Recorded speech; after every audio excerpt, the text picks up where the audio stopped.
अब इसमें दो टाइप्स के बैकलिंक्स होते हैं। एक कहलाता है do follow link,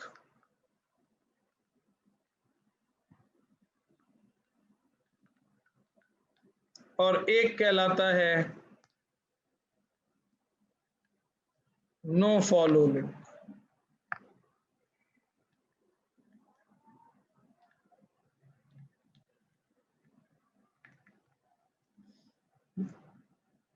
do follow link वो लिंक होता है जो कि गूगल जब जब कोई वेबसाइट जब कोई वेबसाइट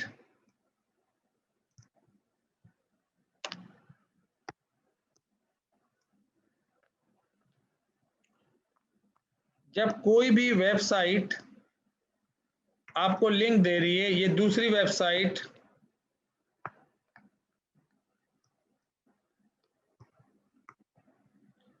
आपकी वेबसाइट को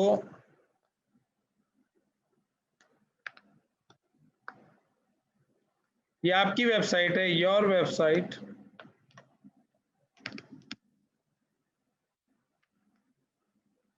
लिंक देती है अगर, ठीक है, तो लिंक देना मतलब इसने मेंशन किया आपकी वेबसाइट को अपनी वेबसाइट पे, इसने मेंशन किया आपकी वेबसाइट को अपनी वेबसाइट के ऊपर, तो उसमें दो तरह के लिंक्स दे सकती है। वो दोनों में से कोई एक तरह का लिंक आपको देगी, या तो वो डू फॉलो लिंक होगा या वो नो फॉलो लिंक होगा। जो डू फॉलो लिंक होगा, पहली चीज ये है कि उसका मतलब समझ लें, फिर वो दिखता कैसे है वो भी मैं दिखाता हूं। उसका मतलब ये है कि गूगल को वो ये पर्टिकुलर मैसेज दे रहा है कि भाई मैं इस पर्टिकुलर वेबसाइट को अपना पावर दे रहा हूं, अपना पावर दे रहा हूं। मतलब अगर इसके पास डोमेन अथॉरिटी, जिसे मैं DA कह रहा हूं, डोमेन अथॉरिटी अगर 30 है और आपके पास डोमेन अथॉरिटी 10 है, तो ये जो 30 वाले का पावर जब आपको मिलेगा तो डेफिनेटली गूगल को सिग्नल मिलता है कि इससे ज्यादा क्रेडिबल वेबसाइट जो है वो इस पर्टिकुलर वेबसाइट को एक लिंक जूस दे रही है, लिंक जूस। ठीक है ना, ये सारी टर्मिनोलॉजी याद रख लीजिएगा। है कुछ नहीं, सिंपल ये है कि एक इलाके का इमाम जो है वो उस इलाके के लोगों के बारे में अगर कहे कि यार ये बंदा बहुत अच्छा है, ये बंदा इतना अच्छा नहीं है, ये बंदा फासिक है, ये बंदा जो है वो फाजिर है, ये बंदा जो है वो बहुत नेक है, जाहिर है वो अपनी ज़ाहिरी एक्सपीरियंस को मद्देनजर रखकर किसी के बारे में इसलिए ये कहता है कि भाई देखता है कि एक शख्स फजर की नमाज भी पढ़ रहा है, मेरे पास आ रहा है, बैठ रहा है, दर्द सुन रहा है, तो डेफिनेटली उसको नेक लगता है। दूसरा शख्स जो है उसको कहीं पे इमाम ने लड़ते हुए देख लिया, कहीं गाली गलौज करते हुए देख लिया, कहीं कोई ऐसी गैर शरई हरकत करते हुए देख लिया, तो जाहिर है कि एक इमेज बन जाएगा इमाम का। तो इमाम लोगों को बोलेगा कि भाई ये तो पर्टिकुलर शख्स जो है वो चेक कर लें, लेकिन ये है कि बज़ाहिर मैंने इसको देखा नहीं कभी मस्जिद में आते हुए नमाज नेकोकारी करते हुए, तो I can't say much about it. तो ये कहना किसी इमाम का किसी को एक क्रेडिबिलिटी ऐड करता है। इसी तरीके से एक हायर डोमेन अथॉरिटी वाला जो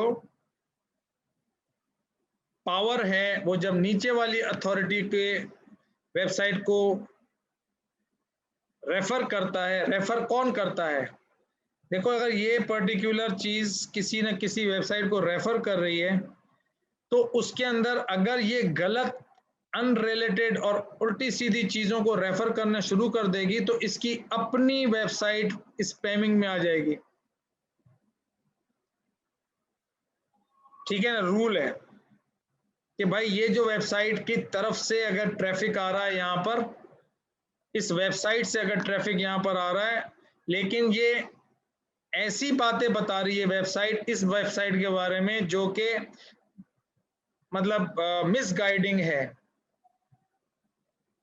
तो डेफिनेटली इसकी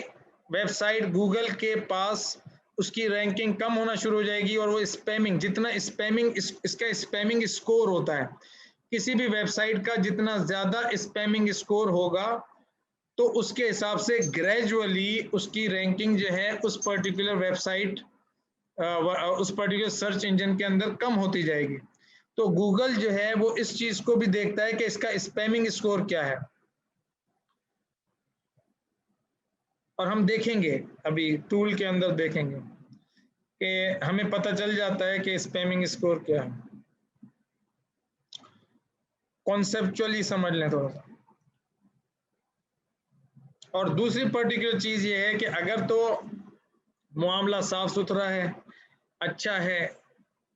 तो डेफिनेटली आपकी जो वेबसाइट है उसको लिंक जूस मिलेगा। सपोज फेसबुक के ऊपर आप जब अपने प्रोफाइल बिजनेस पेज क्रिएट करते हैं तो उस बिजनेस पेज के प्रोफाइल के अंदर जो है आपको ऑप्शन मिलता है कि आप अपनी वेबसाइट को मेंशन कर दें www.yourcompany.com। तो ये जितने भी सोशल मीडिया चैनल्स होते हैं एक्सेप्ट आई थिंक Pinterest, ये आपके नो फॉलो लिंक होते हैं। नो फॉलो लिंक का मतलब ये होता है कि वो लिंक तो होते हैं लेकिन वो गूगल को कहते हैं कि भाई मैं अपना लिंक जूस या अपना पावर इसको नहीं दे रहा, मैं इसको मेंशन कर रहा हूं। तो इस डू फॉलो लिंक में और इस नो फॉलो लिंक में जो बेसिक फर्क है वो ये है कि ये वाला जो लिंक है ये गूगल के लिए ये सिग्नल दे रहा है कि ये पर्टिकुलर वेबसाइट इसको अपना लिंक जूस या अपनी अथॉरिटी पास ऑन नहीं कर रही। सही है। ये वाली जो वेबसाइट है ये वेबसाइट अपना लिंक जूस, अपनी अथॉरिटी पास कर रही है इस वेबसाइट को। तो आपको अब ज़ाहिर है कि एक नेचुरली बात जहन में आएगी कि सर फिर तो हमें ये लेना ही नहीं चाहिए। और अगर अक्सर किताबों में आप पढ़ेंगे या आगे देखेंगे तो वहां पर आपको एक दूसरी मीनिंग बताई जाएगी कि भाई ये जो वेबसाइट है, ये वाली जो वेबसाइट है, ये एक्चुअली गूगल को कह रही है कि भाई मैं इस वेबसाइट को जो है तुम क्रॉल ना करो, इस जगह से क्रॉल ना करो, क्योंकि गूगल जो है उसका जो स्पाइडर है या उसका जो रोबोट है वो तमाम वेबसाइट को जाके क्रॉल करता है, और जो जो लिंक्स मिलते हैं उस लिंक्स को क्रॉल करता है, फिर उसमें जो लिंक्स मिलते हैं उसको क्रॉल करता है, वो डीप जाता रहता है। तो वो ये बोलता है कि भाई ये जो पर्टिकुलर लिंक है ना, ये जो तुम्हें नजर आ रहा है, इस लिंक के अंदर जो है इस पर्टिकुलर वेबसाइट का नाम लिखा हुआ है, लेकिन मैं इसको कोई अपनी डोमेन अथॉरिटी या उस तरह की चीजें पास ऑन नहीं कर रही, तो तुम उस पर्सपेक्टिव से नहीं देखो। हाँ, मैं नो फॉलो लिंक दे रही हूँ। तो अब यहां पर आपके जहन में आएगा कि भाई ये हमें नहीं लेना चाहिए। तो पहली चीज ये है कि अगर सिर्फ आप लोग ऐसे पर्टिकुलर लिंक को लोगे जो कि डू फॉलो लिंक हैं, तो ये पर्टिकुलर चीज भी गूगल के लिए एक सिग्नल देती है कि आप जो है वो ऐसे कहां से जो है वो नेकोकार बन गए कि आपने कोई भी गुनाह नहीं किया। मतलब ऐसा नेचुरली कैसे हो सकता है? नेचुरली तो बंदा जो है वही होता है कि जिसके अंदर अच्छाइयों, जिसको लोग रेफर भी कर रहे हो, जिसको थोड़ा सा नो फॉलो लिंक भी मिलेगा। मतलब अगर तो आपके पास 80-20 रूल हो, ये मेरा मेरा मतलब फार्मूला है और मैंने जो समझा है या जो मैंने सीखा है कि अगर आपका 80-20 रूल हो कि यार आपके पास 80% डू फॉलो लिंक्स हो और 20% अगर आपके पास नो फॉलो लिंक्स हो, तो आपकी जो वेबसाइट है वो जल्दी रैंकिंग करती है एज कंपेयर टू अगर सिर्फ नो फॉलो लिंक्स होंगे या सिर्फ डू फॉलो लिंक्स होंगे उसके मुकाबले में। मतलब कोई डू फॉलो लिंक्स नहीं है, सिर्फ नो फॉलो लिंक्स है, लेकिन सपोज 4 ही लिंक्स हैं और चारों लिंक्स जो है ना वो नो फॉलो लिंक्स हैं, तो इससे गूगल को पता चलता है कि भाई नो फॉलो लिंक्स जो है वो तो मतलब आसान है। और मतलब सोशल मीडिया पे जाओ और आप अपना पेज क्रिएट कर दो, यूट्यूब पे जाओ अपना चैनल क्रिएट कर दो, किसी भी पर्टिकुलर ब्लॉग पर जाओ और उसके कमेंट के अंदर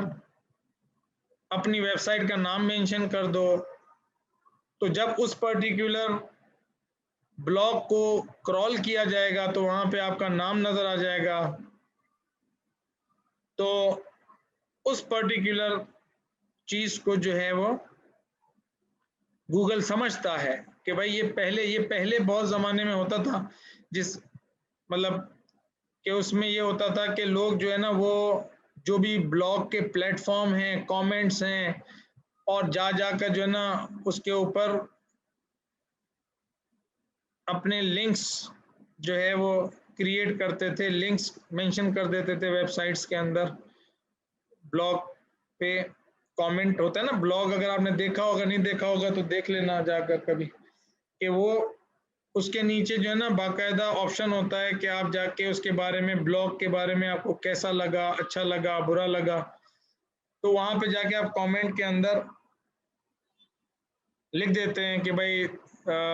your article is wonderful and I will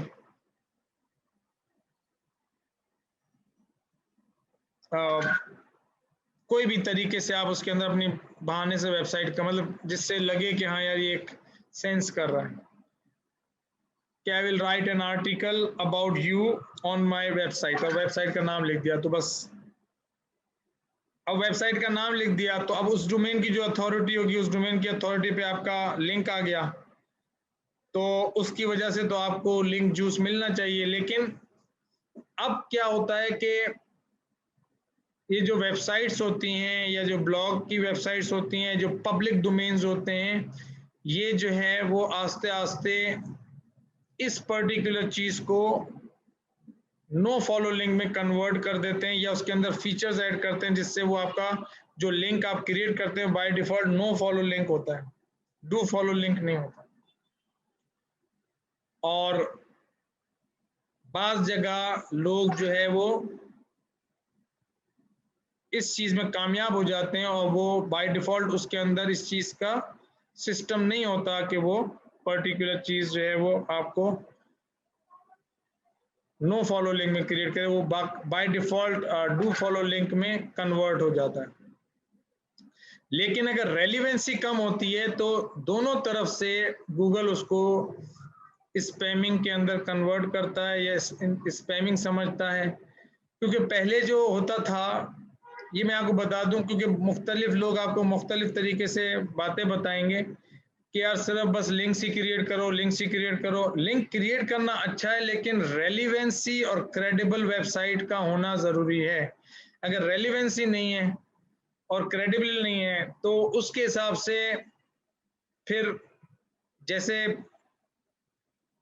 हम लोग सोचते हैं ना कि भाई हमने यूं करके बेवकूफ़ बना दिया, तो वो लोग भी, उनको भी पता चल रहा होता है कि ये जो है वो लोग ऐसा करते हैं और ऐसा करने से अननेसेसरी रॉन्ग वेबसाइट्स रैंक हो जाएंगी। जब रॉन्ग वेबसाइट्स रैंक होना शुरू होंगी तो गूगल की अपनी क्रेडिबिलिटी खराब होगी, क्योंकि गूगल कभी भी नहीं चाहता कि उसके पास जो रिजल्ट आए उस पर रैंकिंग ऐसी वेबसाइट्स की हो जो कि इररेलेवेंट हो या उसका जो यूजर एक्सपीरियंस है वो बहुत ही ज्यादा खराब हो। अगर वो एक्सपीरियंस खराब होगा तो गूगल के पास जो है वो ऑडियंस कम होती जाएगी और गूगल इसी वजह से कंसिस्टेंटली जो है वो अपने एल्गोरिथम के अंदर चेंजेस लाता रहता है। जैसे जैसे मार्केट के अंदर चीज़ें चेंज होती रहती हैं वैसे वैसे जो है वो अपने उसमें जो है वो चेंज लेके आता है।